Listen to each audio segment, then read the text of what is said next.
Hi, welcome everyone. I'm Dan, and it's awesome to be up here in far north Queensland and hanging out with this amazing group of people. Fantastic.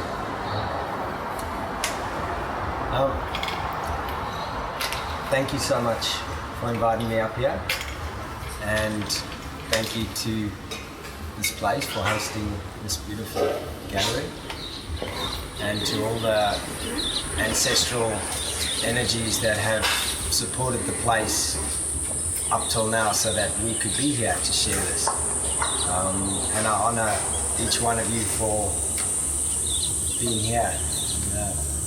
Thank you. The main topic of today is really about how to become self-responsible and accountable for our energy. And what I wanted to explore is the role of black and white magic from a real basic understanding, so that as we cultivate our energy, we can become a little more aware of where we may be practicing black magic unintentionally, and how to practice white magic. And black magic not necessarily being evil, just ignorant of how our energy comes out of our body and the effects it maybe has on ourselves, each other, and the environment, and how that's playing out in our greater world. And if we get to, I guess, comprehend our connection to each other and the earth, then we can become so much more responsible with how to use that energy.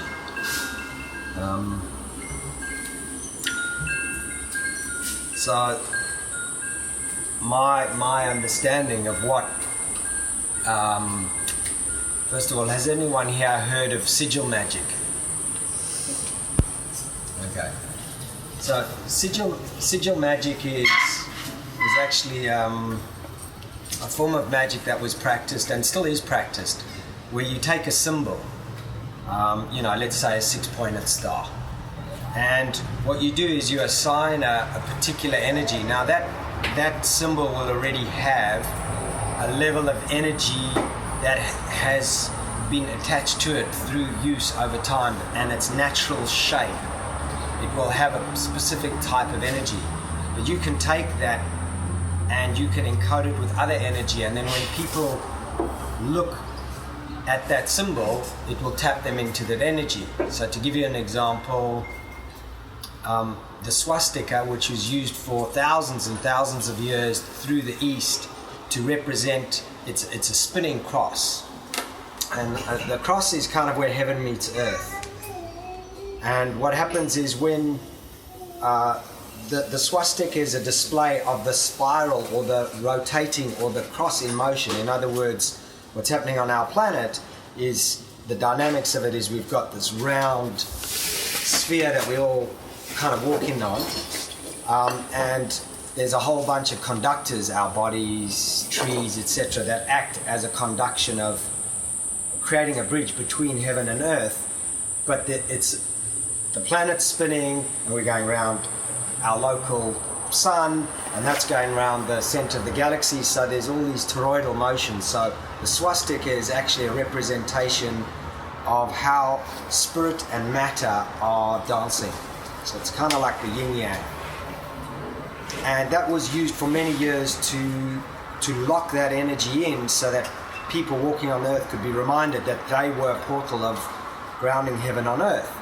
And yet the people behind the Third Reich, who had put Hitler in power, were into the occult and magic, and so they used that symbol in a very particular way. There were two secret societies, I think the Vril and the Thule Society, who were behind engineering a very specific thing on the planet. And so they appropriated that symbol and then encoded it with their own stuff to take all the previous power of that symbol and then tap something else into it. And so that's a form of sigil magic. as are all the words and that we use, language, and it can be used to heal and it can be used to harm. And what I'm going to get into a little bit today is what the difference is, because the very same symbol can be used to heal and harm. And this is just a reflection of almost everything in our environment. Like, everything can be used as a medicine and a poison, and what determines the difference is our relationship to the stuff. So I'm going to briefly just tap into, what black and white magic is on a very broad perspective. So from my cognition, all white magic is directed inwards. Anything that's directed out of the body using the mind is a form of black or grey magic. This is really important. Can you say that again? Anything directed out of ourselves with the mind is a form of black or grey magic. So I'm going to give you an example. If I send someone some love, oh wow, that person's in trouble, I'm going to send them love. That's black magic. And it's very hard to comprehend from this perspective, because we think, how could that possibly be bad? How could it possibly be bad if I'm sending someone love, But what happens is the mind needs to engage and judge a situation, going, I have the love that needs the love, I can potentially offer this love to this thing, and now I'm going to give. And it's a karmic connection where we have to judge the situation, that it's already outside of perfection. We've already seen that, there's maybe not a God, or the God that's around is obviously that he's handled all this other stuff, but this situation obviously he's lost control of, so I'm going to get involved here and and sort this out. But what happens is, as soon as we stretch out and we create a portal or a way in which our energy leaks, all sorts of other things come into play. Now, you can affect that person that you want to send love to without sending them the love. And the way to do that is recognize that they are mirroring to you an aspect of yourself that is needy. And so what you do is you direct all your energy inwards, the portal being the heart in this place, and that will filter anything that's out of harmony with existence. Now what happens is it creates a radiance. In other words, the body then naturally radiates energy, and then any system in this dimension or any other in any time has access to that energy without the diminishing of your energy or that in terms of quantity and quality. So I'll explain that a little bit deeper. So what that means is, if I tap into my own source of infinite energy, which is kind of like the sun, and the sun, we're going to see later in this talk, is actually the heart. Your heart is a sun, the center of the earth's a sun, that's a sun, and a sun's just a symbolic representation of this source energy. But when we tap into our own source energy, because it's an infinite source, it means it does not matter how many other sentient beings draw on that source, this never depletes. Whereas if I send someone love, my energy depletes and theirs may increase, but then I'm going to need to get it from somewhere else. Where am I going to get it from? I now got to get it from this system or that person or this tree, and then it becomes the world we know, where we're all competing for this energy. It's like the money that we use is of this ilk. I give out some and then I have less and someone else has more, but then everyone's in poverty consciousness and everyone's now competing for this limited resource. Whereas if we follow the natural world, thank you. Thank you. If we follow the natural world and a natural way in which nature taps into energy, they're tapping into infinite energy sources, and so it doesn't matter how much sunlight a tree draws from the sun, is not depleting the sun. Quite the contrary. The more a tree draws energy from the sun out of love, the more that will sustain the sun. And the sun will go on infinitely as long as there are beings who appreciate its light. You know, there's a story that the earth revolves and spins because the beings in the darkness of night, which are not in the dark at all, they're just not in the sunlight, are praying for the light. Their bodies are going, oh wow, the light. And the beings that are in the light are relaxing now because they've got the light. They're like, wow, sun. And so those beings, just the praising of the light is what's keeping the planet spinning. It's a pretty, wild idea. Of course, the sun never rises and never sets. From our perspective, it does. But of course, the sun's just constant and the earth's spinning. So we all have a mindset of this constant plunging into darkness, plunging into light, plunging into darkness, or this dance between light and dark. But essentially, we know that the sun will never rise or set. It's always just there. And so our adjustment to an eternal source, whether it's of energy, whether it's our heart, or the center of the earth, or the sun, or the great central sun, is an adjustment to a level of abundance consciousness that without us having, we will all be competing for energy with each other and all the other creatures on this planet. And that's what we're seeing playing out today. The plundering of resources, whether it's forest or oil or fish in the ocean, is really just an ignorance of the unlimited source energy and us feeling like we've all got to compete for this stuff. And the way that comes about is from disconnection. So we could say the reason that this has occurred is because we disconnected from ourselves primarily, and that's reflected in our disconnection from each other and our disconnection from the planet.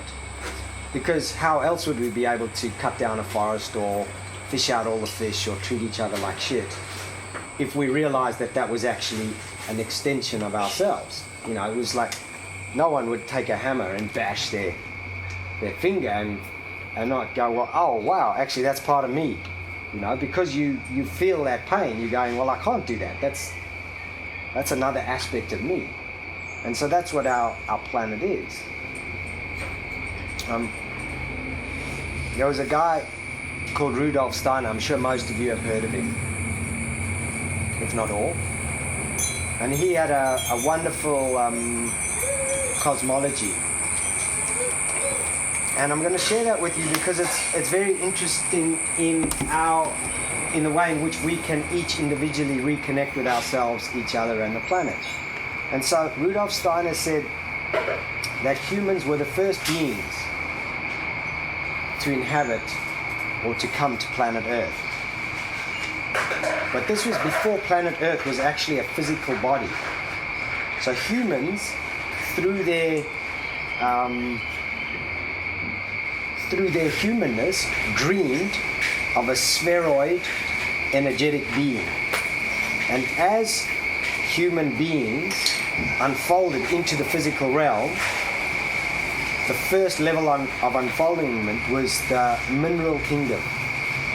And then human beings unfolded into the plant kingdom. See, so the mineral kingdom was now this relationship between the sun and this dreaming. So the mineral kingdom was a child of the sun and human being. And then the plants were extruded or exuded out of the relationship between the sun and the soil, where what actually grew out was the plant kingdom. And the plant kingdom was a child of the sun and the earth, and the sun and mineral kingdom. And so the plant kingdom grew in a way to live off that light. And to this day, plants are taking light, and through an an incredible process. They're capturing it into sugar, and that sugar acts as a battery or a repository of sunlight. And they do that in a very interesting way. So the plant, in order for the plant to capture light, okay, and this is obviously, this can be shifted, it can be perverted, but in order for a plant to capture light, generally what happens is you'll have a seed, and the seed is pure potential, because in that seed of that, let's say it's an acorn, in that acorn exists not an oak tree, but in that acorn exists 1,000 oak trees. In fact, there's an unlimited amount of oak trees in that one acorn. Because when you plant that acorn and an oak tree grows, it can produce thousands of acorns, which each one of those is an unlimited forest. So straight away here we start to see how mathematics can, when we're applying it to nature, goes out the window, right? 1 equals infinity. Like, who learned that at school? You know? So the seed is pure potential. But the death of the seed is the birth of 2 different directions of energy. One is the striving towards the light, and the other is striving towards the darkness. So when the roots are going down into the earth, what they're doing, the earth is now this layers of dreaming, that thousands and thousands of beings over time that have given their life, that are now dead, so that all the ancestors, their bodies are the soil. And so what the plant is doing is it's tapping into the wisdom of all the ancestors. In other words, everything that died for whatever reason. It was too cold, it was too hot, there was this virus, there was this bacteria. All the wisdom of what survived is that plant. That nexus is now tapping into the wisdom of everything that's come before, all the ancients and ancestors. And then it's bringing in all the light, and it's not just sunlight, it's just starlight. I'll go a little bit into sunlight here. So our sun is like a portal, and our sun is just a local step down of light energy, but it actually connects to every other star and light system that we can see and not see. And so what happens is when we look at the sun, you know, science tells us, well, the speed of light is 365,000 seconds per second or something like that. I'm not entirely sure. It's pretty fast. But because of the distance between the sun and the earth, it's been calculated it takes 8 minutes for the light to arrive from the sun and hit earth or something like that, which is one aspect of light. When you look at the sun, the light comes from the sun to you instantaneously. It's pure. It's like pure consciousness. But what you're looking when you're looking at the sun is not actually at the sun only. You're looking at the sun, but it's instantaneously connected to every other sun. So everything that is bathing in the light in our universe is all connected to that stream. And as human beings, or in this case a tree, that communication is a moment-to-moment communication. It's not taking billions of years for that light from that other star system to reach our planet. This is an instantaneous effect. So what the plant is doing is it's magically capturing the whole spectrum of consciousness available, and it's mixing that with the whole history of our ancestral realm of this planet, and it's joining those in its specific way. In other words, the shape of the leaf, where it's growing on the planet, what water it's connecting with, what soil, combined with the sun and the ancestors, and it's producing a particular energy and capturing that in a sugar. And if we eat that fruit or that seed, we accessing that combination of heaven and earth, that combination of the past and the present in a very unique way. And so as we walk on the planet and we eat condensed sunlight that plants have condensed for us, we actually can express that energy in this dimension. So together, the plants and the humans form a sacred cross. That cross is the trees bringing in the heavenly or cosmic light, taking the ancestral energy, making, let's say, a mango, and then we come along, we eat that mango.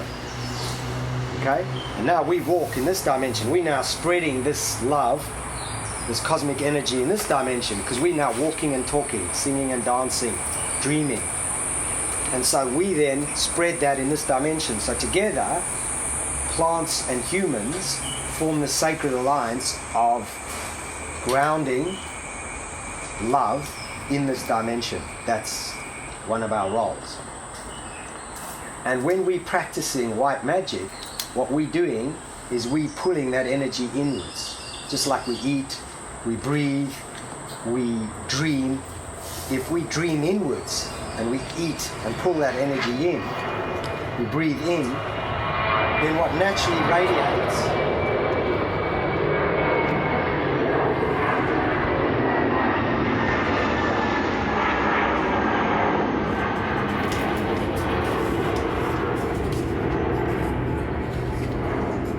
So then once the energy is moving in, it filters through all the organs and the body, and then what naturally radiates is already in harmony with everything else. So that means when you look at artwork of a Buddha or a Christ and you see that halo is the description of that radiance of that being who is directing their energy inwards. That's a symbol of white magic.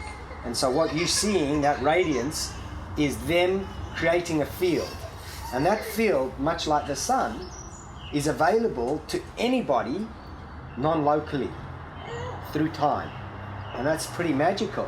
So what it means is, if each or any one of you as a radiant being taps into this infinite source and works it inwards and starts to radiate, it means any other sentient being in any dimension, in any time, can create a portal to you by thinking of you and draw on that energy without any loss of energy to you. In fact, the contrary, to a more glowing radiance of you. And that's incredible magic. So what would happen to these beings like Christed beings or Buddhas is their field was palpable. People entering their field by either proximity or thinking of them would go through spontaneous awakening or spontaneous healing, because all of a sudden it was firing up their own fields through entrainment. And because the field of love, or this radiant field, is what we're all attuned to, it's much easier to go that way than it is to go the black magic way. The black magic way being, I'm this person out of my ego, and now I'm going to heal this person, or I'm going to do this, or I'm going to create that. This is now us acting out of the idea of who we think we are rather than who we truly are. And then this is the form of grey or black magic that ties us all together in what we call karma and into this almost race to the bottom. So what's occurring now on earth is us all reflecting to each other where we've been practicing grey or black magic and what that looks like. And so it's pointless for us to point a finger and go, oh, it's Abbott over there, and it's the Americans over there, and it's that virus over there, because that would actually be pointing at an aspect of ourselves without seeing the bigger picture of what's going on. So the idea of practicing self-responsibility and accountability, the first stage of that is actually going, who am I? How do I become responsible for my energy? How do I eat in a way that benefits all? How do I think in a way that benefits all? How do I feel in a way that benefits all? How do I make love in a way that benefits all? How do I practice my creativity and my art in a way that benefits all? And we can't know that benefit to all. We can only know to us.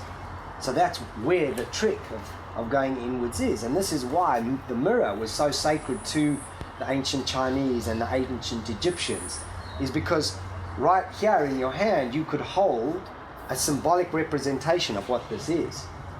It's a mirror, you know?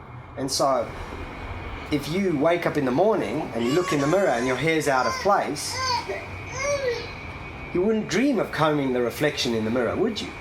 Because you could do that for hours and nothing's going to change, right? You know, so I know how to change that reflection. Easy, right? Comb your hair. Bang, reflection changes.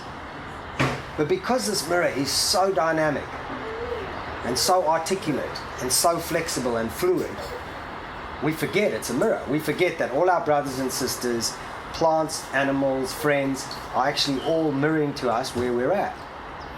And so we're interacting with them as if we're going to somehow alter the reflection. And so this is the trap. That's the black magic. And so it's not black as in what we see the Hollywood version of black, where we're going, I'm going to create a voodoo doll.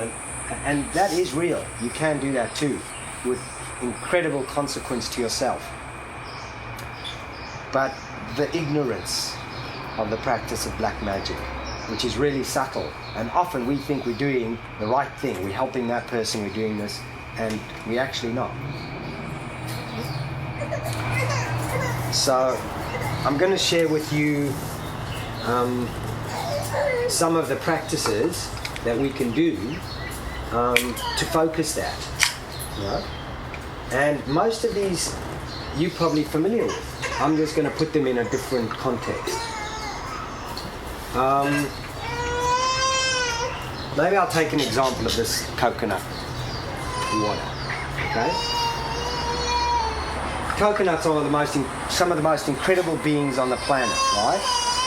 The coconut in Hindu mythology is the tree of life. And you go, well, it doesn't look like the tree of life. You know, what does the tree of life look like? You know, you may have a classic idea of a tree, and this is like kind of not your standard tree, you know. But the reason it was the tree of life is because the coconut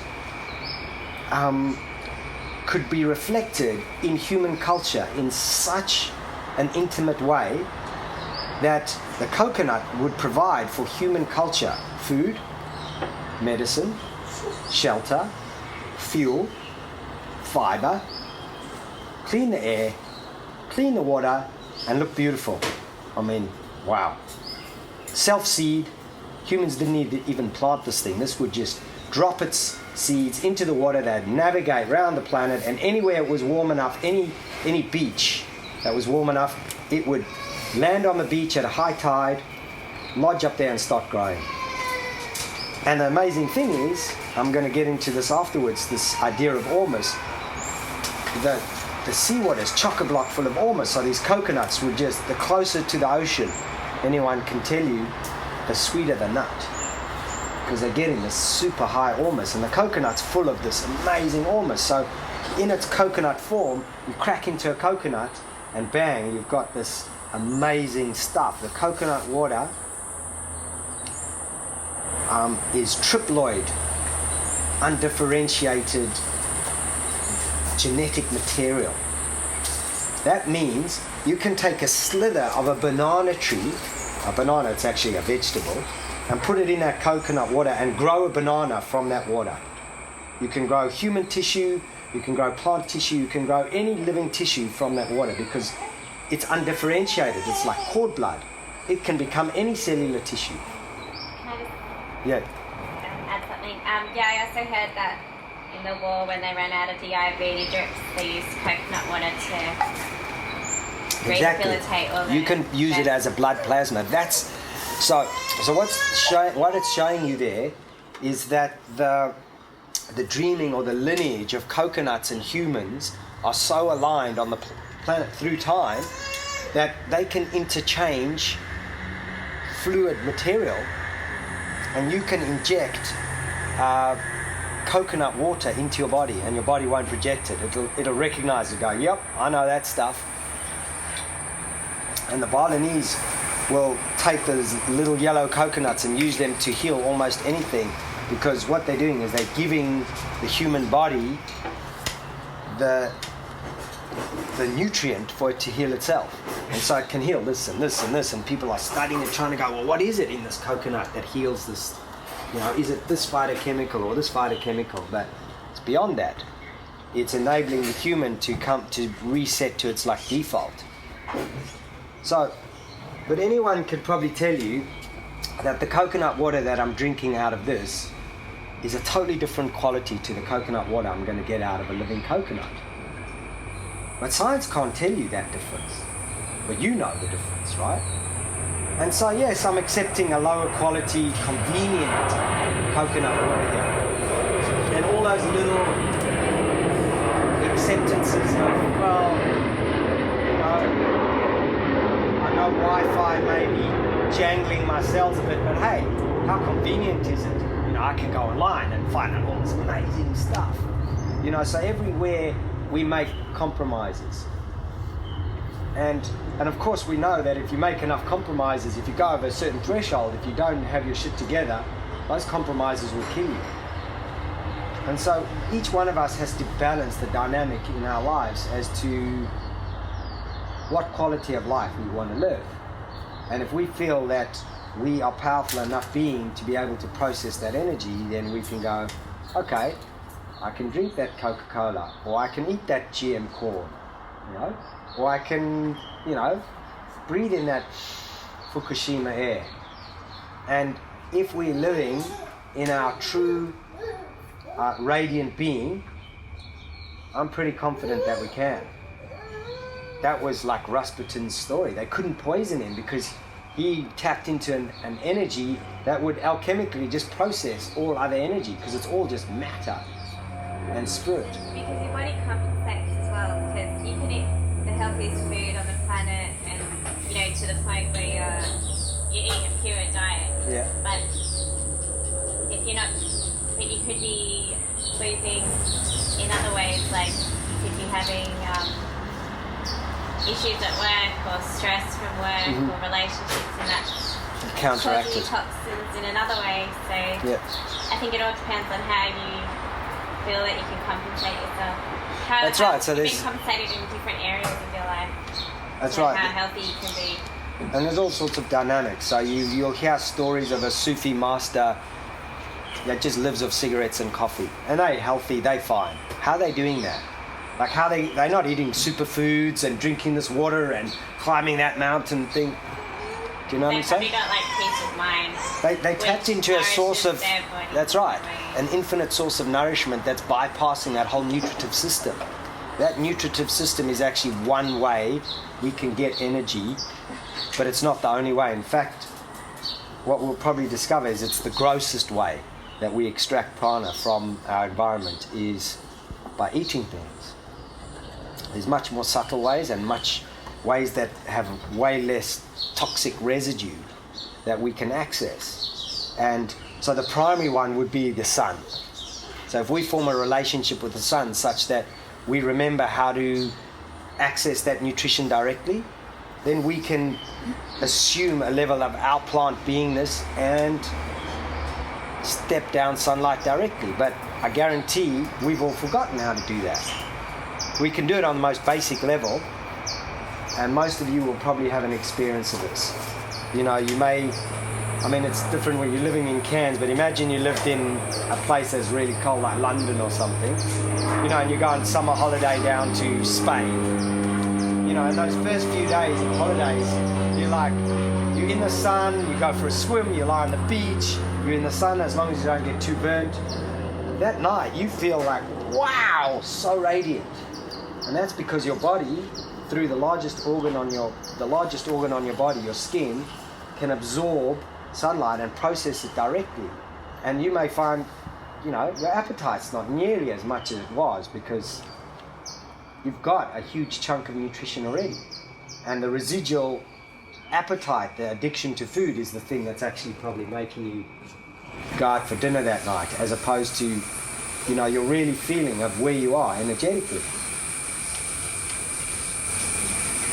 So I'm going to get into a little bit more of how this idea of black and white magic plays out in relationship, because it's in relationship really that the one thing can become a poison or a medicine. You know, how this symbol over here of swastika for pure life can become a symbol of oppression and possibly death. You know, how does the magic work how's this black magic and white magic work in our day-to-day lives? You know, so you pick up that cup of water and you're grateful for it. What that means is you've accepted that this is a gift, and within that acceptance, the best of your nourishing energy blesses that water, and then when you drink it, that water blesses you. And so the first key to that blessing of the water is, again, radiance, not I'm going to affect this water, okay? Because that's, now we're going into grey and black magic. We go, breathe in, oh my God, gratitude. This is incredible. I've got this water in front of me. And as soon as we enter that state, the cognition drops from the mind into the heart, and we become like a little child, observing something like a little insect. They're not in their heads anymore. They're just there. Time's gone. And that's what happens. As soon as you enter the state of grace, or gratitude, or gracias, as soon as you enter that gratefulness, it means you have now accepted that whatever is exactly the way it should be, and you're thankful for it. So bam, the channel of love or white magic opens up, and then your radiant field blesses that water. The water recognizes love because it's encoded to record love, easier than it's encoded to record anything else. And bang, its molecular structure changes. You put it in your body, and there's the synergy. So the first thing is our relationship to water, our relationship to everything. And I'm going to discuss relationship because this is the primal way in which we connect or disconnect to everyone and everything. So there's only two types of relationship. And the relationship that I'm talking about here is between you and everything else. Because essentially, when you look at it, there's just you and other. Now that other is called camera, that other called floor, that's called tree, that's called person. But as far as an individual is concerned, there's you and everything else. And so from a deep spiritual perspective, there's not even an everything else. That's just another aspect of you. But if we can just sit in this you and everything else for a moment, there's only two ways you can relate to everything else. You can relate out of need and not need. And those are the two primary relationships. Now going to need first. When Buddha was talking about desire, the translation I felt probably should have been need for our Western cultural mind to understand. So when Buddha was saying the seed of desire is the root of all suffering, if you put the word need in there, the root of need is the root of all suffering. And now I'm going to explain how that works. If you have a relationship with something out of need,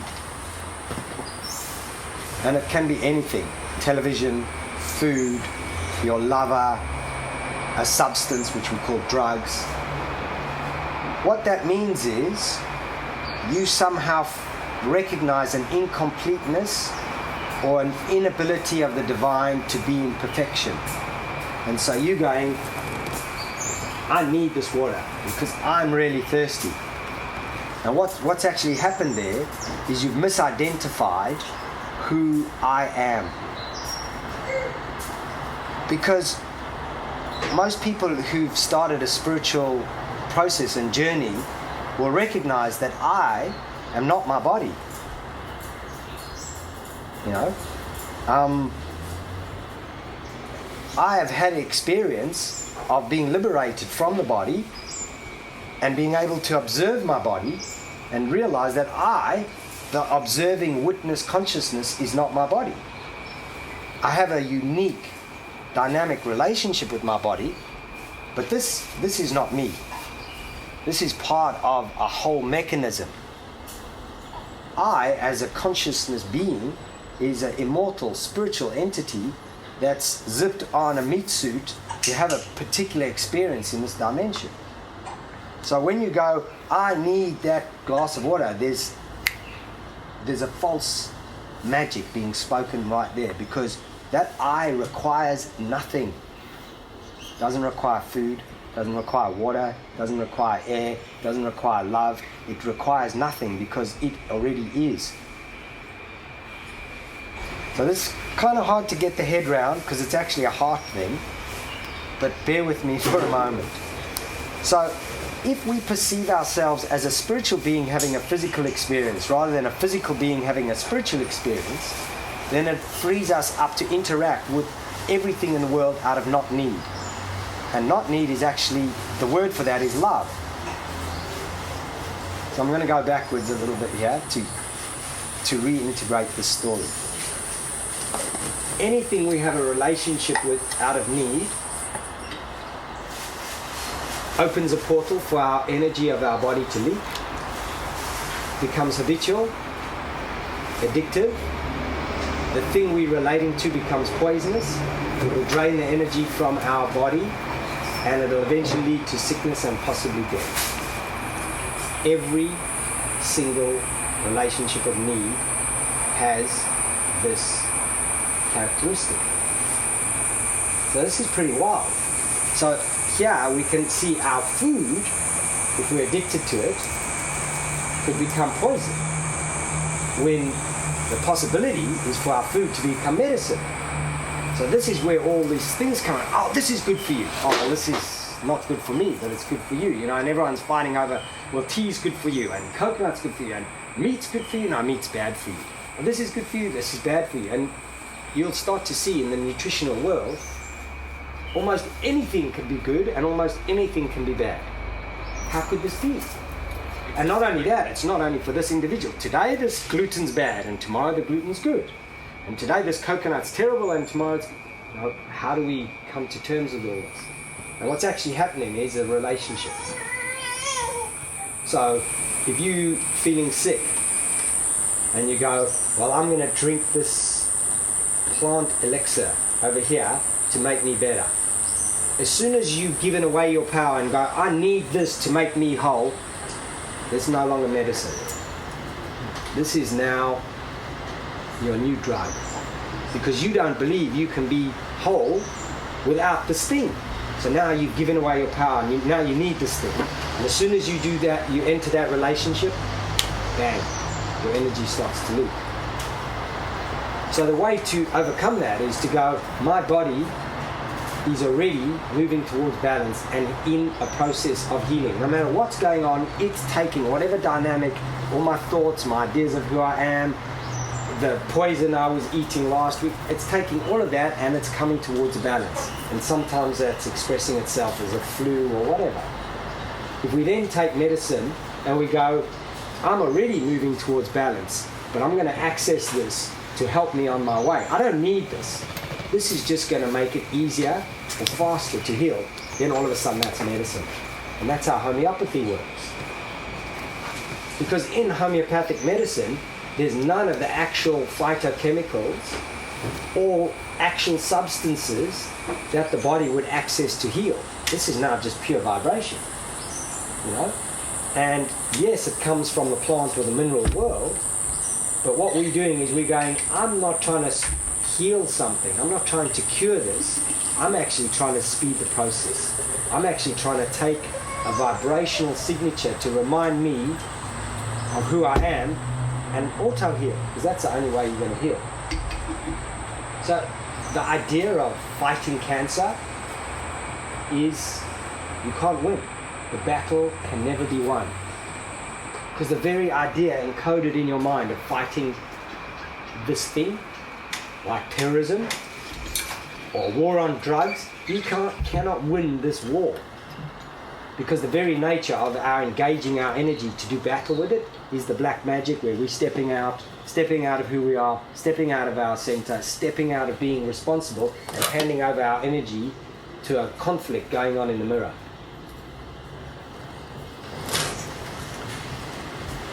So, I've defined for you a relationship which is, I'll call it, there's right relationship and not right relationship. So ignorance or not right relationship or black magic is interacting with each other and everything else out of need. When we recognize that the true source of everything we require is internal, we already have this. What it does is it liberates us to interact with everything else out of not need, which is love. So let's go back to this mango again. If I've got a mango, and I'm not eating the mango because I think, oh my God, I'm dying of starvation. I need that mango to survive, which again is the body. Okay? It's not you talking, that's these microorganisms going, we want sugar. It's not the spiritual being that's energizing and animating the body that's now perceiving this mango before it. So once you've got the mango in front of you, okay, if you don't need to eat that, but you're going to eat it anyway because you love mangoes, you love the color, you love the smell, you love the way it makes you feel. As soon as you look at that shape of that mango, the color and the shape of the mango is already nourishing the body. The hands are filled with a reflexology. The whole body is already encoded within the hands. Just touching that food is already preparing the digestive enzymes, and the energetic body, it's already absorbing the nutritional density of that mango. When you start peeling it, the fragrance, the color is already nourishing us. By the time we're eating it, this offering has already been offered out in this form of radiant energy for anyone in the universe to access. And now all we're doing is we are getting the blessing back of this food. And so now we eat that mango, and instead of just this narrow band of sugars that our body has access to through our microbiome, all of a sudden we've got access to this huge amount of energy. We've got access to mango-ness. We've got access to mango trees and their wisdom. We've got access to the way that mango tree traps cosmic light from the Pleiades and our ancestors here. We've got all of that. We've got access to all of that within that mango. So that's the difference of the level of nutrition that we can access through our eyes and our ears and our nose and our mouth when we don't need that mango. Does that make sense to everyone? Okay. So now we're going to step it up a bit, because now we're going to interact with another person, and that's way more dynamic. So how do we love another person? Because this is where it gets really complicated and really complex and tricky, because it's dynamic, because now we're loving something else that also has this capacity, and so wow, when we get it together, it's just going to explode. But when we don't, it can just, go into such a retrograde possibility that it doesn't matter whether we have love. We can just, spin into all these crazy orbits, as most of us probably have had the experience. So, back to the example of black and white magic again. Somebody cannot love you unless you love yourself. They're incapable. So, if anyone is seeking love, I can tell you where to find it. It's inside of you. If you look anywhere outside of yourself for this love, you can look for 1,000 lifetimes and you won't find it, because you'll be looking in a mirror. And it's like a shadow. Now, I don't know if any of you, when you were kids, try to catch your shadow. You can run as fast as you like. The shadow's pretty good at just keeping just that couple of steps in front of you, And it doesn't matter how fast you go, you cannot catch your shadow. Contrary to what that guy Lucky Luke, who could catch his shadow. So, the idea of the shadow is the idea of this aspect that we're seeking. But there is a way to catch your shadow. And that is stop. You stop and you shift your orientation to the light that's creating that shadow. And you'll see your shadow will come and sit in your lap. You know? And so the idea of catching the uncatchable is doing the opposite of what you think you have to do. It's not going faster and faster to catch this thing. It's actually slowing and stopping and shifting the orientation. And this is kind of like a spiritual maxim, you know? What we're seeking outside, when we find inside, will appear out here. If you want to find love in the form of a partner or anything else, if you find it in you, you will find it out here. And if you don't, you can look for till the end of time. So that's a living example of love relationships. Now, when we relate out of love, there's a magic that occurs. We recognize in the beloved, we recognize our love with ourself, and that's reflected. And what happens is, as we look at that thing, and I'm going to use the example of a lotus flower. You know, imagine you look at a lotus flower, and who needs a lotus flower? You know what I mean? It's not needy. You just go, wow, that's beautiful. Look at its shape. Look at its color. Wow, that's amazing. What happens is, our body, the energy, it radiates out a particular portal of the body, in this case the eyes, let's say. Because of course it's the ears, it's the nose, you're smelling the fragrance, you're hearing, you know, the light breeze as it wafts on the water. But you're looking, imagine we're just going to tune to one sense now, the eyes.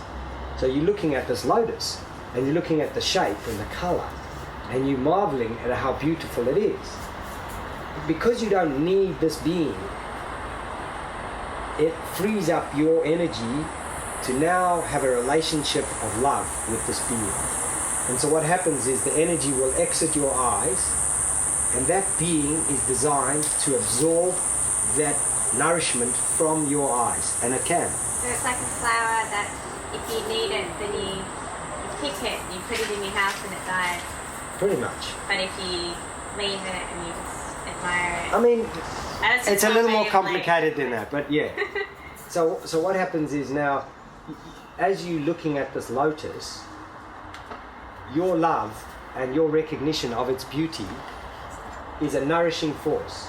Much like if you look at someone, you know, working away at a cafe maybe, and you look at their back and they like, look around, you know, they can feel you looking at their back. So maybe that's out of envy, maybe that's a, wow, look at that babe. Whatever it is, they can feel the energy that comes out of your eyes. Every sentient being can.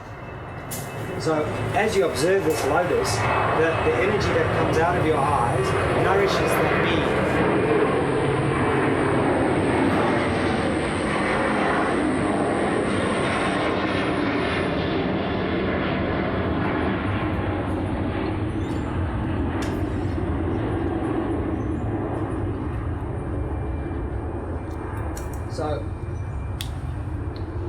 So what happens is, as the energy exits your eyes and nourishes this lotus, a magical thing happens. The magic that happens is because you accessing your own portal of love, which is tapping into an infinite source of energy, okay? Means that as that flower absorbs nutrient from you out of your eyes, it opens the portal bigger. And we're going now from dial-up to broadband. And you go, wow. And what happens is, as that flower is nourished, it's tapping into the nourishment of humans' admiration of that flower through time. All the Buddhas, Kuan Yin, Brahma, everything associated with lotus and beauty and love over time is accessible. And in that figure 8, that energy now enters your body and is nourishing to you. So now you're looking at an object of beauty, this tree or this lotus or your beloved, your lover, and what you're doing is you accessing another source of infinite energy, and as it nourishes you, it nourishes that being. So now it's amplifying, and both beings are growing in energy of a higher vibrational quality and quantity. And we're not taught any of this. What we taught as humans on Earth is only the black magical exchange. In other words, this one rises, this one must naturally fall. You get more money, that person gets less money. You get more of this, they get less. There's more of this system, less of that system. So we programmed as beings walking around to only practice black magic. We told, if you want someone to do something, there's only two ways, a carrot or a stick. You enter into relationship with them and you say, would you do this for me? This is what you get for doing it. Or you don't do that, this is what you'll get, the stick. And our schools program our children to interact through just this relationship of black magic, of getting everything we want through this manipulation of energy, because there's a limited amount, of course. And to get it, we're going to go, I'll bribe you, or I'll threaten you. And all of human wars and conflict are based on the simple misunderstanding of the source of energy and our relationship to it. So, in the East, they went, well, there's a third way. There's not just the carrot and the stick. There's a way that was so important, so powerful, it was called the way. The Tao is the way. It's the third way. That's going, well, no, actually, you can relate to other beings, not with a carrot or a stick, you know? Because both of those are need. I need more of that or less of that. You know, the Buddha is saying, grasping or avarice, I want more. This is addiction. I want less. This is addiction. Both of those lead to a loss of energy and suffering. Those are the roots of all karma and the roots of all suffering. But the third way, the Tao, is not using a carrot or a stick, because what we're relating to we don't need. So you go, if I get it, that's okay. If I don't get it, that's okay.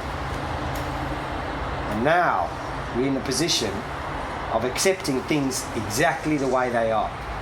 And that is the portal that allows us to access infinite energy from anywhere else, including our source, because that's just now a reflection of source.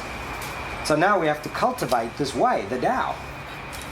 And then you see all these lineages, all these cultures that have practiced, you know, Qigong and Pranayama, the whole schools of people being able to see the energy moving between things and cultivate this in the body so that they can tap into this infinite source of energy and use it for health, for all the city powers, for teleportation, bilocation, telepathy, healing the body, longevity. You know, all of this is the realm of the access of the body when we access energy through love and not need. So this should, you know, for us, this should be our practice. You know, if we knew how to do this, if we knew how to access energy without need, wow, you know, then all of a sudden we step into our true purpose of being gods on earth. You know, we step into the role that we read about, you know, this Christed being over here and this Buddha here and this Babaji over there, and they lived for that many years and they could do this. That's what each one of us has the access and potential to do. That's what our bodies are designed to do. We've just forgotten how.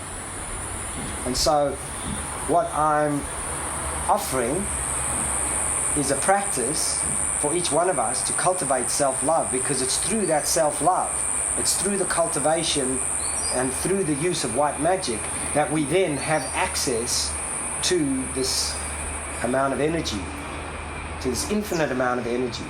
And then the wielding of that in a particular way, in other words, by radiating that as opposed to using it, is what puts us in the realm of gods on earth.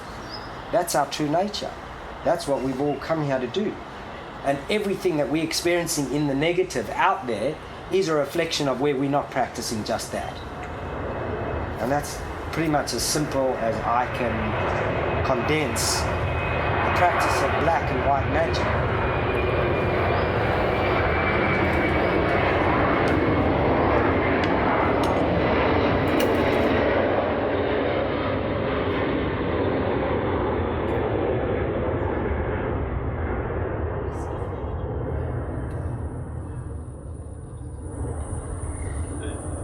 Albert Einstein said every reaction is opposite an equal reaction. That was Newton.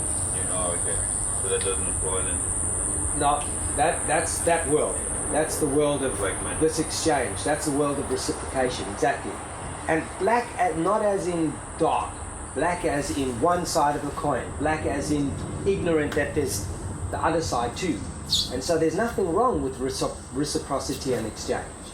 But if we're using it from the head, see, the mind as a cognitive organ is showing you it's split. There's a left and a right. The brain, if you look at the brain, there's a left and a right hemisphere. And so the way in which we see the world, we've reverse engineered technology to reflect that. So our computer. Our computer is expressing everything. All those videos and that music and everything we're seeing is just in zeros and ones. That's pretty wild, right? It's just a switch. Either on or off, black or white, male or female, yes or no, with us or against us. The duality or the polarity that we encounter within the world is a reflection of the mind, because the mind can choose this one or that one. It cannot choose both at the same time. It cannot relax in its black and white at the same time. So it chooses. Now I'm going to have this relationship. I'm going to have this one. I'm going to have black magic or white magic. There's no in between. The heart is a cognitive organ which is 60% neural tissue and produces a whole bunch of brain chemicals and coordinates all the functioning of the body, and how it interacts with spirit is a brain, is a mind. And that heart can accept black and white and an infinite number of shades of grey in between and be happy with all of them switched on all at the same time, or all off, or any number of... It's just the way it processes information. It's different. And so, you know, we then have to cultivate our relationships by looking where in our life do we have relationships of need. What do I need? You know, like you may have a relationship with marijuana. That may be needy. That doesn't mean you can't have a relationship with marijuana that's not needy. You know, you can love this plant and not need it. And now, when you consume this plant, this is a medicine. This is one of the most powerful medicines, as are most of the drugs. Okay? They're very powerful medicines, and they're initiatory substances, and they introduce us to aspects of ourselves. And in the right context, they're the most powerful medicines, and in the wrong context, they're the most powerful poisons. You know? So, again, it's a relationship. So this relationship can easily portrayed in the relationship between, let's say, a human and heroin. How many people, you know, have cultivated a loving, beautiful relationship with heroin? How many do you know? Not very many, right? Leonard Cohen. Maybe. Kelly. Maybe. Now the reason that's so difficult is because, and the reason heroin is so attractive to the Western cultural being is this. When we all sat around the fire together, long time ago, it was us, what we call whiteys, or the Western culture, that said, okay, we're going to disconnect. We're going to disconnect from source because we're going to go and develop a whole nother way of being. And we want you, our brothers, let's call them, you know, the indigenous mob. Of course, we're all indigenous, or these people who are still living as hunter-gatherers, different small pockets around the world. We said to them, you stay here and maintain that connection. Because when we come back, we're not going to remember. We're going to be disconnected, and we need for you to remind us to reconnect. We'll have our beautiful piece of the puzzle that we've learned, that we're going to plug into the matrix. Repeat that when we're around the fire. We're all around the fire together, and some of us said we're leaving to go and learn something else. And in order to learn this, we need to actually sever our connection to Source. We need to forget who we are to learn this thing, because without that we cannot. So we're going to go off, but we're going to go off into a place of when we learn this thing, we're going to forget who we are. And we're going to come back, and when we come back, we need to remember. Okay, so because our culture is disconnected from ourselves and each other and the land, this is the source of all our pain, because it's our need to reconnect that creates these addictive behaviors and turns everything that we touch into a drug. Destroys every forest, because we walk into the forest and we don't see the forest. We see, wow, how much cash is that rosewood worth? It's a commodity. Bang. We're out of the garden. We now have a relationship of need. I need to pay my mortgage. I cut down that tree. I could sell it for that, and bingo, right? Okay. So this cultivation of these energies. I was telling you a story about heroin. Okay. Now heroin is an opiate. An opiate, the plants produce the most incredible phytochemicals. Remember, they are part of our body. And they're producing these phytochemicals almost instantaneously for the beings. They're producing the medicines for the soil and all the microorganisms in the soil. They're producing medicines for plants, they're producing medicines for animals, and they're producing medicines for humans. And the opiates are designed for pain. They allow the shutting off of the pain mechanism, and they allow the body to experience what it's like without pain. Meaning, the more pain you have, physical, mental, emotional, the more attracted you're going to be to something that shows you what it's like, how amazing it is to not have pain. So if you're in huge pain because you're so disconnected from the world, and you were to take this substance, you would feel, wow, it's like coming home. I don't have any pain. I'm now back in the lap of God. I'm now home. I feel amazing because I am now painless. How attractive is that? You know, you're going, oh, I want to get back there. At that point, if you met somebody who said, you know what, that amazing thing you were feeling, that's your true nature. That's how you should feel all the time. If you were connected and in love, you would feel like that. And if you keep taking this initiatory substance, you will diminish your ability to feel that to the point at which you will be numb, and those systems will no longer work. In other words, you can keep trying to repeat that experience of coming home and feeling no pain again and again until your body could no longer do it naturally. Because your body's own opiates wouldn't be able to be fired up, and you'd be totally dependent on that opiate to get that experience. And so then your relationship to that has now turned that wonderful medicine into a poison. And I'm not saying go out and take heroin by any means. I'm saying that if you're in extreme pain and you want to experience not pain, you could try an opiate now. Alcohol has a biphasic, and part of it's an opiate effect. Marijuana does, opium does. There's many plants that can numb the pain, and many medicines. And if you're in extreme pain to the point that you cannot function, that may be a beautiful medicine while you heal. But then you have to learn to go, okay, it's enough. Because otherwise now the relationship you're having is out of need, and now it's no longer a medicine, now it's a poison. Use and abuse, yeah. And this happens with our relationship with everything.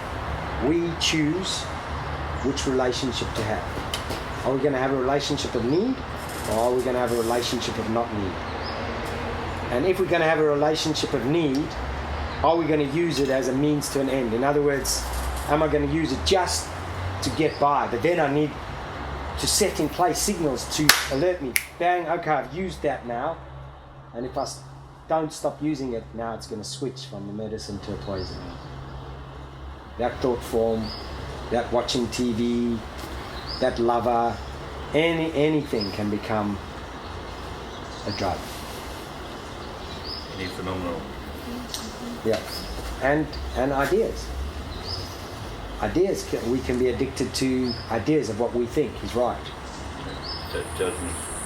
Judge certain judgments, right? And we can absorb energy, but it's the energy we're absorbing is black magic. So if you are in a relationship of not need and you're absorbing energy, you're a vampire.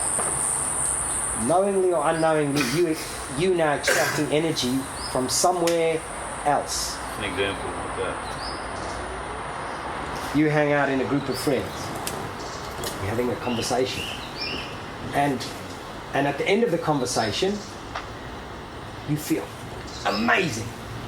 And everyone's feeling drained. So there was a way in which you could access their energy and you become the vampire. But there's another conversation where you're all sitting around and you're all talking and everyone's getting higher and higher and higher, and at the end of that conversation it's been 6 hours and people haven't eaten and slept and they're awake and they're like, wow, they're buzzing. So now we've got a different relationship and everyone's accessing energy, but it's not being drawn from each other. And it's cumulative. It's cumulative and it's beneficial to all at the same time. And it's a different type of satisfaction that you get. Whereas if you get the satisfaction that you get just on your own, it's more your ego. That's right, and everyone's had an experience. If you've been in love, you know you can miss a whole day without eating. Oh, geez, we forgot to eat breakfast and lunch, and now it's like 12 o'clock at night. Like, wow, I'm hungry, I'm going to eat something, you know. Like, time just collapses. You're in this bubble of frequency where you can access this energy, and it can sustain you on a way that's so magical, because it's this high frequency energy. And that's how the human body and the human being is designed to actually relate and interact. And that's what sustains your relationships with these people too. That's right, and that's why we're so attracted to it. But because we have ideas of what we think rather than the actuality of right relationship, we very quickly drop into these other things and we turn our lovers into what we need. There was this woman, and I can't think of her name right now, but she was born with the ability to hear the sounds that different people's bodies made. And she just assumed everyone could do that. So she started growing up, and I think around about 7, she clocked that this was a unique ability that she had. Like, nobody else could hear this thing. And she would see how this person and this person were hanging out because this person had that person's signal and this person had that person's signal. So this person had the sound spectrum and they were missing that sound. And this one had the complement and vice versa. And they were hanging out together, feeding each other's this missing sound. And so she grows up, she develops a computer program which can play back people their missing sound.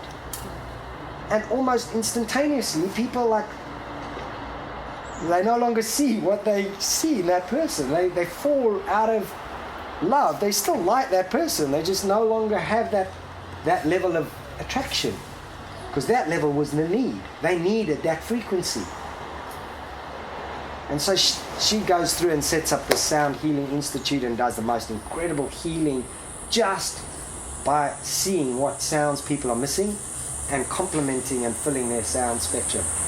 Like spontaneous healings of diseases and all sorts of stuff.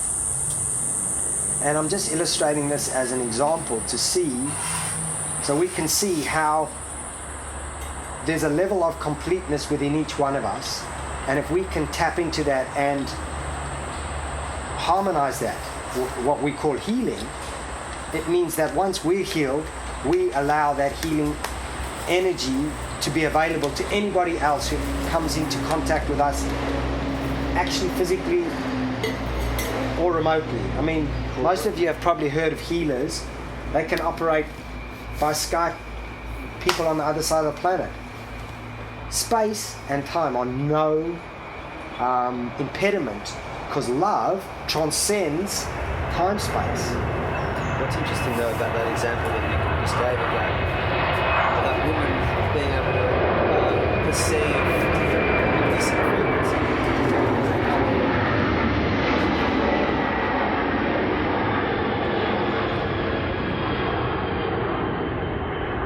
And what's interesting about the example that you gave of this woman who was able to perceive missing frequencies is that, you know, I suppose, you know, in that example, all of us have frequencies that we're missing, but we're unconscious of it.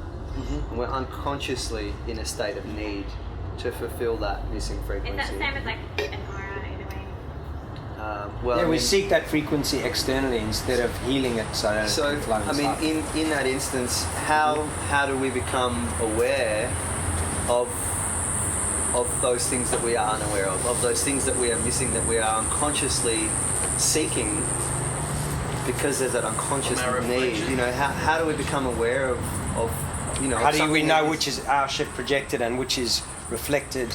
How do you bring into the light of awareness a need that you have that is unconscious, that you're not aware of? There's probably a million different practices, but that's what the inner stillness of meditation does. But that meditation can be gardening, it can be making music, it can be making love, it can be eating that mango, it can be rolling a cigarette. It's the dropping out of the mind into the heart and just being present there as you look at that tobacco and you smell it. Oh wow, what is that? That's amazing. You know, you there, and all of a sudden there's nothing else exists in the universe except where your attention is. And that's how you become. And it's through that stillness that it pops up. Oh wow, my relationship with this is like this, or I'm missing this, or, you know. And so that Sufi master who is smoking and cigarettes and drinking coffee, his relationship to those, I can pretty much say categorically, he's not needy. He's not addicted to coffee or cigarettes. He's really appreciative. He's just there in the energy. Okay? And this is the big trick, is we can't see from the outside someone else's relationship. We can only know for ourselves. So we're watching all this stuff and we think, oh, they're relating like this and they're relating like this. And that's why they say, like, you know, that saying, you know, before enlightenment, chop wood, fetch water. After enlightenment, you know, start up your chainsaw, turn on the tap. It's kind of like you can't see the difference between the enlightened person and the unenlightened person unless you're enlightened. Oh wow, then everyone's Buddha. I can see that's easy. But if you're not in that place, then you just see in your reflection. You know, so it's a very interesting question. Well, how do we see our shit? You know, stillness is one way. Interacting with another being as a consort that we trust, in a way that we trust their reflection, listening to what we see is wrong. You go, oh man, you are so argumentative. That's most likely you. So what you're seeing reflected, you know, we don't see the world the way it is, we see it the way we are. So there's your clue. You're like, that's wrong, that's wrong, that's wrong, that's wrong. Bang. All I know is This is where the work needs to be done. exactly. Yeah. And yes, it gets more subtle and it gets tricky, and the ego is so good at placing itself in a way that, that's not me, that's someone else, you know? So the key to working out which one of those is yours and which one isn't is your emotional attachment. You know? Am I emotionally attached to that person stopping being an asshole? Because if I am, then that's probably my shit. Whereas if I'm like, he can be an ass or he cannot be an ass, it doesn't matter to me. You know, my recognition of him being an ass is probably okay if I've got no vested energy In changing it. or how else it's going to be. Then there's a good chance that you're seeing the assness and it's not necessarily yours. You just recognize you were an ass one day and you may have overcome it by now. You're not being an ass then.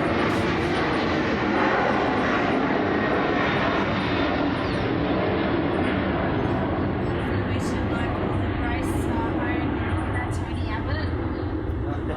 Yes and no. Like again, this is like a dynamic practice. You've got to be careful of going into the new age fluffness of the idea of like, I'm cool because I'm forgiving my transgressors and I'm like this and you know, you can get caught in the spiritual bypass of that, which enables you not to actually find out where your true shit is by just glazing over it with like, I love everyone and everyone's acceptable, and yes, that may be the true nature, but that may not be where you're at, and you may just be scabbing over the scar, but that scar will be there till you heal it, and that scar is there as an access point for you to remember how you couldn't heal at that time, so you can come back to that scar and go, I remember this is where I saw the world wrong and I was injured by it, you know, but this is me, this is self-inflicted wound. And that's what mental, emotional, and physical scarring is. It's access back to what we couldn't deal with emotionally at that time. And then we can go back. Okay, but what about if you see somebody else pouring poison into a river, chopping down a tree, abusing somebody else, like, of course you've got to deal with your own stuff to be able to interact with them to your best possible ability, but I don't think we just sit in meditation and let everybody do everything or let everything happen. Yes. Can you say about that? Yes, I can tell you what I say about that. The first thing you have to do is the mind or the ego is very good at creating hypothetical scenarios. Like, and what happens if that guy's buggering that child? Like, what would you do? You know? I have an example in my life, right, where I was sitting on this beach. I lived on this beach once for a matter of months, and it was like this really gnarly surf beach, and every year maybe 6 or 7 people would drown and die at this beach. It was intense, incredible surf, you know. And I was sitting there with 2 of my friends one day. I must have been about 21, and you know, there was this guy paddling out in the water, and I said to them, you know, if someone was drowning there, there's no ways I'd risk my life trying to save them, because you could lose your life trying to save someone in that water. It's like, that's incredible. 24 hours later, sitting there with the same 2 friends on the wall on the beach, and there's a guy going, help, I'm drowning, and going underwater. And without thinking, I'm watching myself running across the beach. And I'm in the water, and I grab this guy and I pull him out. You know, and these friends of mine are like, dude, yesterday you said there's no ways you would go in that water, you wouldn't risk your life to save some guy, let alone this stranger. What's up? And I was like, you know, when I was saying that, I knew that to be the truth. But when that event occurred, there was something else. And so in that moment, there's one thing. In other words, if you are in the position where you're witnessing the person pouring the poison into the water, then you have created that situation for you to see it, to see how you're going to react. What level of wisdom you're going to bring to that, your impeccability, your decision of whether you're ready to act out of black or white magic in that moment. Everything will come to bear, and you'll be like, bang, stop that shit, or you'll be like, wow. You don't know how you're going to react until you react. But imagine in every situation you see, there's all this stuff going on, and there's victims and aggressors all around us. You know, there's Israelis over here torturing these Palestinians over there, right? you engage with it like, fuck, that's uncool. This guy's wrong, this guy's right, I need to get involved here and stop this. You know, or you go, oh, that guy's justified in doing that because this guy obviously deserved it. You know, so your mind's in this judgment. And you now looking in the mirror at these two aspects of yourself who through time have made a contract to do this dance just for you. This guy has chosen to end his incarnation with his head being chopped off by this guy with a sword right there in front of your eyes. What you going to do? And you don't know. You don't know until you're there, because when you're there and you've created that situation, you will know exactly what to do. Yeah. And you'll know when you're acting out of integrity. Oh, shit, I should have fucking done that. Yeah. Okay? So imagine all of existence is dancing just for you. But I think it's good to allow yourself to do something, not just have that mental Absolutely. thing saying no. That's the it's all bypass, divine going, and yes, I'm just going to sit here in meditation, Yeah. it'll all be okay. Of Yeah. course. Yeah. And if that's your mode, then maybe yes. Yeah. But the chances are you are going to be out in the world and you are going to be seeing these situations. And then what's going to happen is when you watch that situation, you've got to watch your energy. Yeah. Who does it go to? Does it go to that guy? Does it go to that guy? Does it go to either? Do you go, whatever is happening in front of me right now is exactly what's meant to happen, because each moment is the most potent moment for the awakening of every sentient being at that point. That's how it's divinely orchestrated. And so if you can get that and go, that transforms everything, and you can create whatever, a healing of the environment, world peace, any of that with that awakening. But it's not necessarily sitting in meditation, it's being in the world. And that is your meditation, is to go, what is being done in the world that's making me angry? That's where your energy's getting sucked out. And there's a billion negative energetic entities and beings sucking on that energy, going, how do we make this guy a little more emotive, a little more angry, a little more lustful, a little more greedy?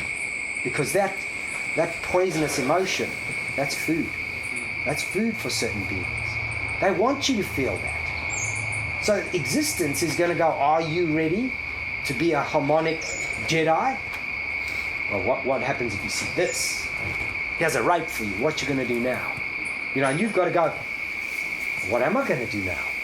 You've got to go, am I judging the situation?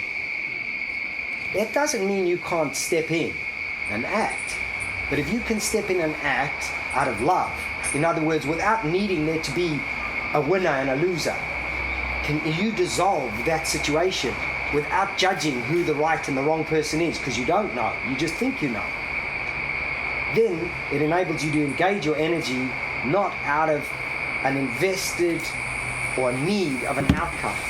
Then you're practicing white magic, and then you can interact and stop the loggers and stop the whalers and stop, whoever these other negative forms are. So the two major ways that they will suck your energy, these angels of darkness, who are actually angels of light, because they're holding up the dark mirror. They're showing you where your shit is. They're showing you you've got invested energy in that rape stopping. You've got invested energy in that nuclear bomb going off. Why? What's wrong with the nuclear bomb? What do you know?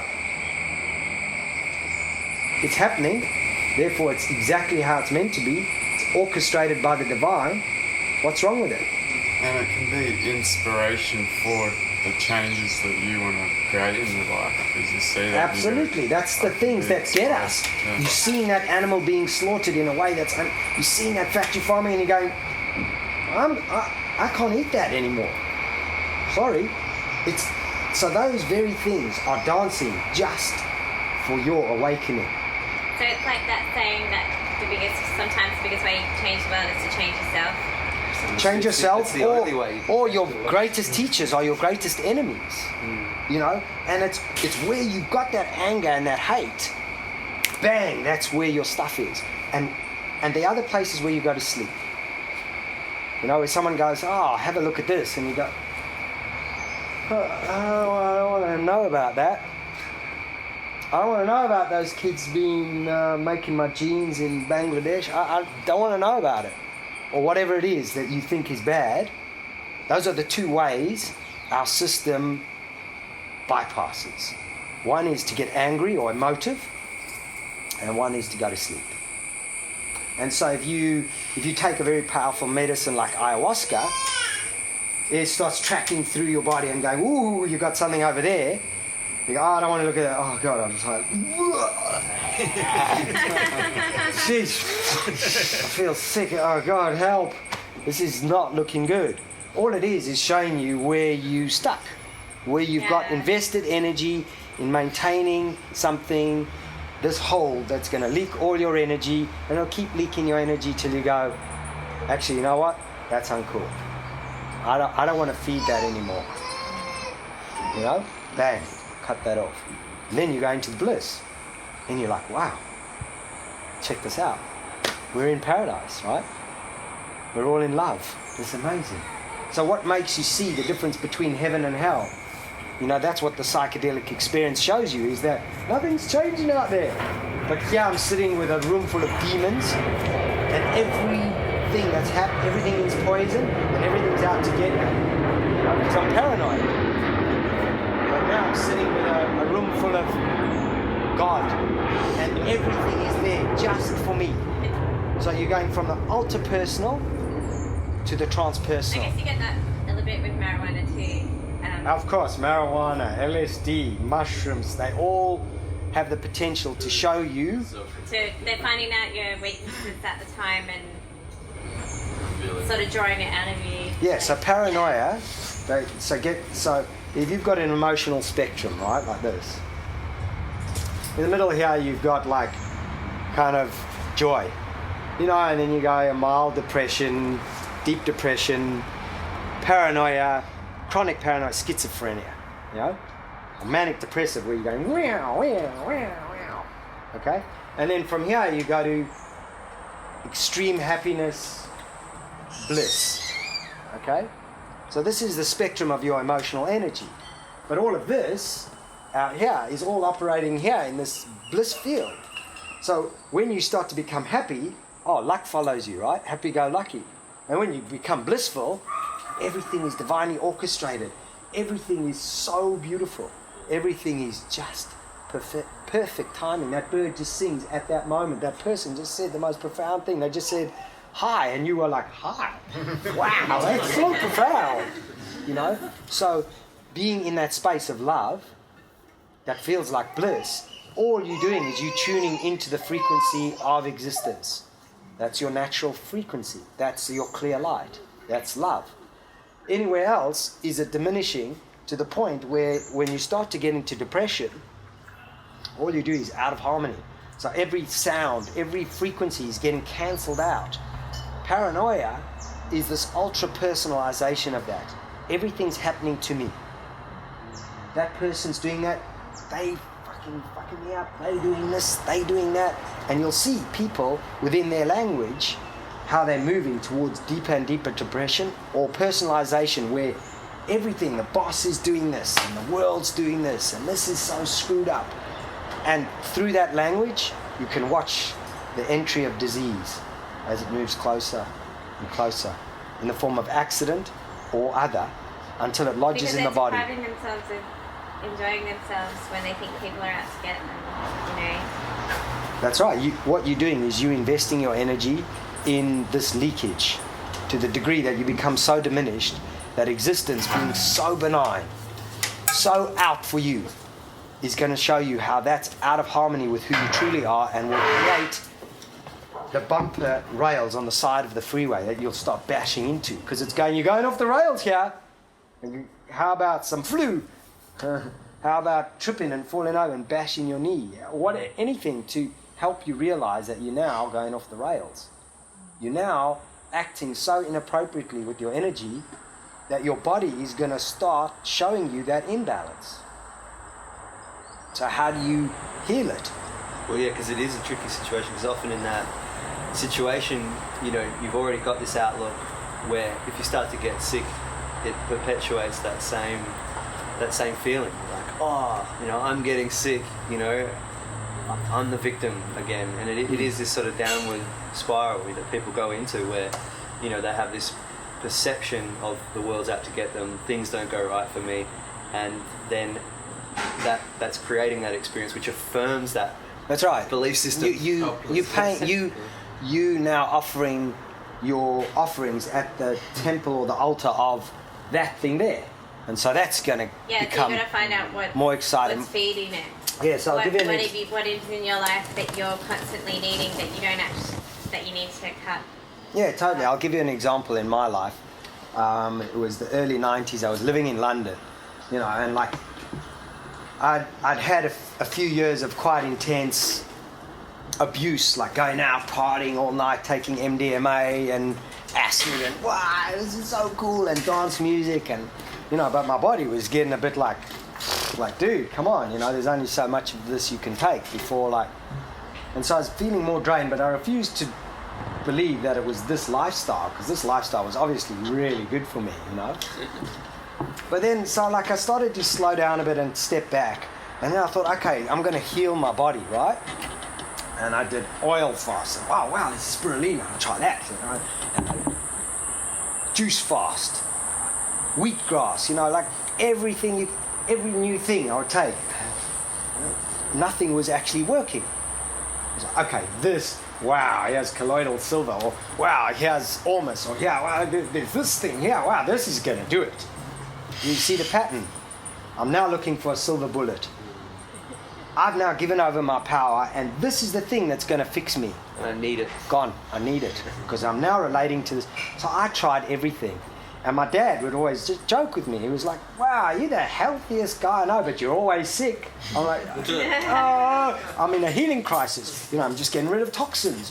Like a few more of this, I'll be, and he would just, yeah. And he was like, busted, I'm going to get better just to show you, And of course I didn't. I just had this, then I'd have that, then I'd have that. And one day, I had a realization that me taking all of these things was supporting the underlying thing that I was sick. I'm sick, so I need this to fix me. I'm going to have this because this will heal me. But the underlying pattern was that I was sick. And instantly I gave up everything. And I just watched how I looked at things and went, oh, that's good, that's not. Judged all the food, alcohol, cigarettes. I had a judgment of everything. That's bad, that's good. That's bad, that's good. And I went through a practice and went, I'm going to take all the things I think are bad, and I'm actually going to take them and just as a form of getting rid of taboos, and just watch. And my body went through this incredible spontaneous healing. And what was amazing after that... So you did it through moderation? Yeah. Obviously. Oh yeah, no, I didn't just go drink tons of alcohol and get drunk. I would just go, I've got a real issue with people getting drunk around me. I've got this real judgment with people getting drunk. I've obviously decided that alcohol's bad. That's bad. That's draining my energy. I'm going to drink a bit and just chill out. And then accept those people and just, oh, cool. What happened then was amazing, because then, if I took that spirulina, I think it worked. It was like magic, because I no longer needed that to heal me. It just complemented you. And then I could drink alcohol without it being a poison, because I didn't have this relationship with it that was like this. Today, I don't necessarily drink alcohol, but I don't necessarily not. In other words, I may not drink anything for 3 years. And I'll go home to my family and my father will say, would you like a scotch? And I'll go, okay. And it's not because I've got an idea, I can't have alcohol, or I can. So you you just look at everything in your life, and you look where your energy's invested, and you look where your energy's invested in your judgment to support you. Because you might get more healing from being in a social situation than staying at home not drinking alcohol. Well, if you closed off that opportunity to have a connection with his dad or whatever and his family there, and then that would potentially be different things, exactly. So it's back to the story, if you hypothetically say, you know, if you came into a room and there was this adult abusing this kid, there was obvious paedophilia going on. You know, it's quite obvious. That's the aggressor. That's the victim. You know, unlike in a war type conflict situation. You know, if you do that hypothetically, you know, it's obvious. People go, yeah, of course, I'm going to stop that situation. But when the actual situation arises, you have to say, well, why is this situation arising for me? What's in this for me? Where's my energy invested that I'm all of a sudden in a war? Or I'm all of a sudden witness to this thing? And the weird thing is, because of the way modern social media and television and everything works, we now all exposing ourselves, all of it. The wars over there, and the whaling over there, and the terrorism over there. You know, and we don't have our filters. So it's now true, all of a sudden we're going, okay, show me everything. It's like I read a lot about the food source in America and... The food source? Well, yeah, like the types of farming methods that they're doing, the types of modification they're doing, everything they're doing, and I just went through a stage where I thought that it was all just happening here, you know, because it's all over the media, like Facebook and stuff. But reading about American stuff. Yeah, but you're not actually doing your proper research. Yeah. Just accepting the media. Yeah. That's it. What we'll do is we'll have a little break and we'll get into the different types of nutrition that you can get into. Like, for example, Muhammad said, it's not as important what you eat as who you share it with. Okay. But now we'll see that every aspect is important, from the growing, from the preparing, to the eating, to the sharing. Everything will change the nutritional density. Because in each one of those things, there's a potential for us to choose a relationship when we're cooking. You know, am I cooking this because I want other people to love me? You know, am I cooking this because I cook such a good curry and everyone just goes, oh wow, that's so amazing. Do you know what I mean? Like, what level of glamour are we cooking for? Or are we, you know, the Italian mama cooking that pasta with love? And this guy's cooking the exact same pasta with the exact same water and everything and cannot get it to taste the same. Why? It's the same. You know? What's missing? So how do we, at every opportunity we have an opportunity to need as in kneading bread, to need love into this relationship, so that each level of food processing, there's an opportunity to build the love. So we end up with these foods which are like medicines. And the same goes for any creative process. Exactly. And the same in the negative. So you can take this amazing sunlight and this plant and do this to it, process it to the point that it's now like poison. And the same thing, you can process it in the positive, make it that's now like a super medicine. You know, same plant, corn. So I think I'm getting it's all about the relation to yourself. When you perceive anything, any relation to anything else around you, that it's not you. I'm getting that it all goes to, I suppose, checking your relation with yourself in regards to everything that is not you. The food, the people, That's right. Be it things you want, things you don't want. As long as you have this kind of and this is the check. This is the highest role we have, the highest responsibility, because we need to be impeccable with ourselves, because this is really how we are with this. If we're not impeccable with this, we can't be impeccable with this. So this is where the magic comes in. Like when we step into our roles as true stewards or custodians of earth, if we aren't true stewards or custodians of us, then what are we doing? We just playing out all our bullshit on the earth, and then we get this. Selling the world to save ourselves and all that. Yeah. What's that? Yeah, hypocrisy. Yeah. Cool. For sure. I completely get what you're saying. I agree with you. And here we are in this stage we're at in our evolution as a species. and potentially we could knock ourselves off. We're doing so much damage all over the place, which is why so many of us are getting together to what can we do about it. Now, I get you that once we become our impeccable selves that are completely integrated and in a state of grace, then there's all this stuff still going on around us. You're still chopping wood and fetching water, yeah. Basically implying that while the Syrians are being murdered and all the rest of it that's going on all over the world, the most dreadful atrocities, that we should just deal with our own stuff. First.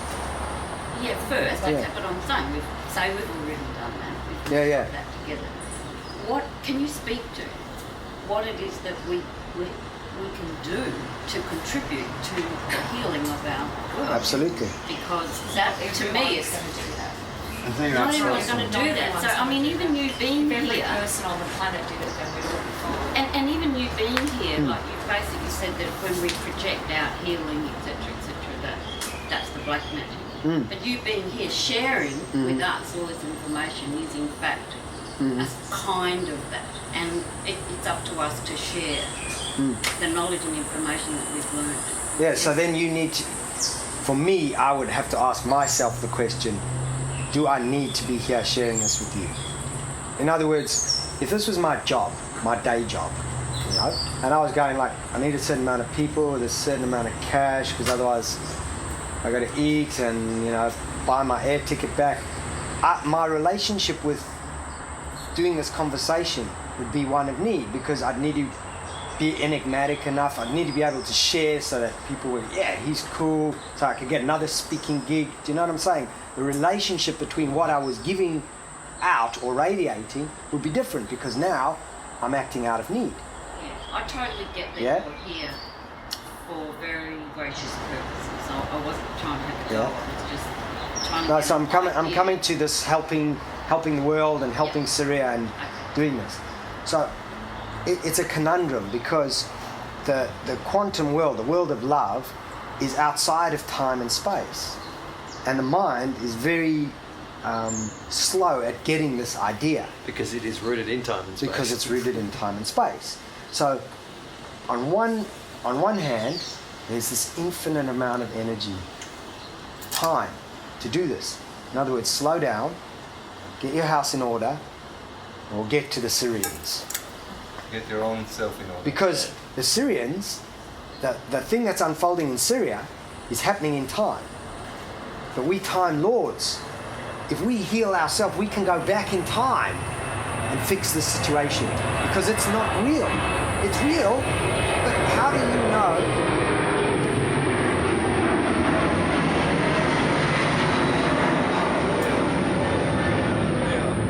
What's the difference between watching a movie where the aliens are landing and Syria? Like, are you in Syria now? No. So it's happening on TV for all intents and purposes. Now, I'm not saying it's not real. I'm not saying there aren't people right now in Syria dying. But it's a screen, right? It's over here. It's happening out here. Just like I watched that movie where these beings came down and they were doing that. And I watched that movie with Avatar and they were doing that. Is that real? Maybe. People all over the world are dying in natural causes and unnatural causes. That's right. It's all about so now there's 1,000,001 things going on. Which one are we going to give our energy to? Because the existence has set this up precisely to test where you're gonna put your energy. How are you going to be the most effective? Because I can tell you right now that unless it's your specific calling and you go to Syria to try and help, you are at your least effective for changing the world. Where you're most effective is actually shifting you and seeing how you can change the world. And I'm not saying don't get involved. I'm saying get involved in what occurs in front of you now that you know is orchestrated just for you. Because imagine there's an energetic entity whose job it is to distract you from that purpose, because they know that purpose of you finding that alignment, of you stepping into you, is so powerful that it can change time. I think I've had that experience from time to time, actually, that I feel like there's, something, not that I believe it, but I get that sense sometimes, because I know I'm powerful. So existence is so benign. Existence is so supportive of who you are that even the slightest idea of who you are that's not in harmony with existence, its role is to create a situation in the negative to draw your attention to that so that you can come back into alignment. And so it's a chicken and the egg thing. It's like, well, let me fix this and then I'll come into alignment. But it doesn't work like that, because the very coming into alignment, and you see that was never broken. So it's so draining because we're seeing this tragedy, and the very people who want to usurp control will use that very story to attract you, to get your energy. I'll give you an example that you can relate to. How many people in this room would like to destroy the earth? Put up your hands. No one, right? So I'm going to tell you there's global warming going on, okay? And you're either with us or against us. Okay? I'm going to go and I'm going to save the earth by stopping it getting hotter, and I want all of you to give me all of your energy. I'm going to go stop the earth getting hotter. Now, if you don't give me your energy, you're the enemy of the earth.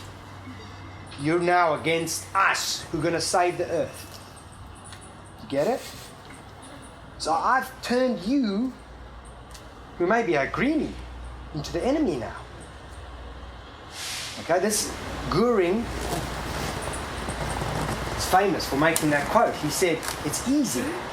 Hermann Goering, one of the Third Reich, one of Hitler's side guys, he turned around and he said, it's easy to unite the people. You just create a common enemy. You create them, mind you. This is called a false flag.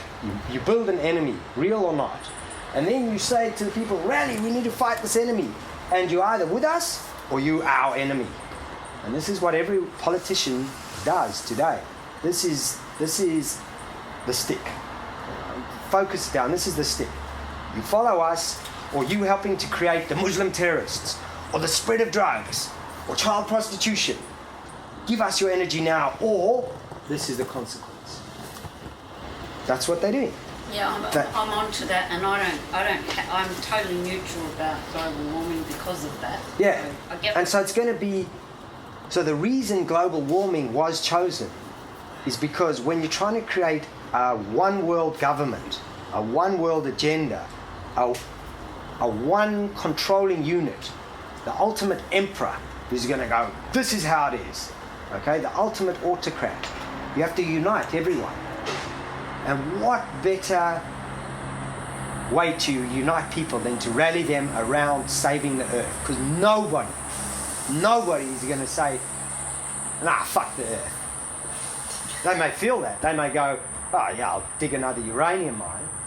But in their heart of heart, they're going, I'm on the planet, I've got children, I've got grandchildren, I've got friends. I like nature, I like lions, I like trees. Do you know what I mean? So the rally cry, the united against this weird enemy is easy. And they just make it more and more elusive. The war on terror, for example, or the war on drugs, there's no such. Do you know what I mean? It's the war on ourselves. And it's the war on ourselves. And we've got to go, hold on, I found the enemy, stop looking.